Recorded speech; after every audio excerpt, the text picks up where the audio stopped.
Oui, alors je suis Delphine Monteil, la fondatrice de l'Étagère du Bas, une maison d'édition pour enfants créée en 2016 qui publie des albums illustrés pour les enfants entre 2 et 11 ans. Alors, à cette question, moi j'adore dire que je n'ai pas de ligne éditoriale parce que je choisis vraiment chaque projet au coup de cœur.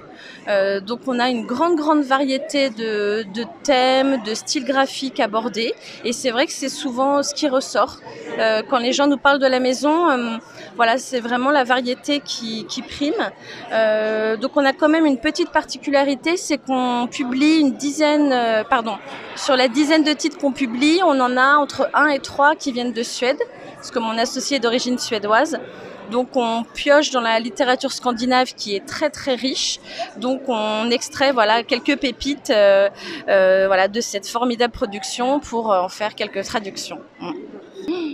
Alors quand j'ai eu des enfants, je me suis plongée dans la littérature jeunesse avec eux et je me suis rendu compte avec le temps que ça allait au-delà du plaisir de partager des histoires ensemble et que surtout le genre de l'album ça m'intéressait particulièrement. Donc je me suis relevé les manches en disant allez, je vais créer une maison d'édition et pour commencer, parce que c'est pas évident forcément au début d'avoir du réseau, des auteurs, des illustrateurs, donc on est allé en Suède. Pour acheter les droits de titres et après le bouche à oreille s'est fait et on a vite été sollicité pour des projets. Alors c'est pas évident comme question, c'est comme quand on me demande de choisir entre mes enfants, je peux pas choisir, je les aime tous. Particulièrement fière, si je les ai choisis, c'est que je les aime tous. Après, écoutez, là j'ai le dernier sous la main, je peux peut-être plutôt vous présenter celui-ci. Donc c'est notre 5e collaboration avec Ulrika Kesterer, donc une autrice illustratrice suédoise. Le livre est sorti il y a 15 jours.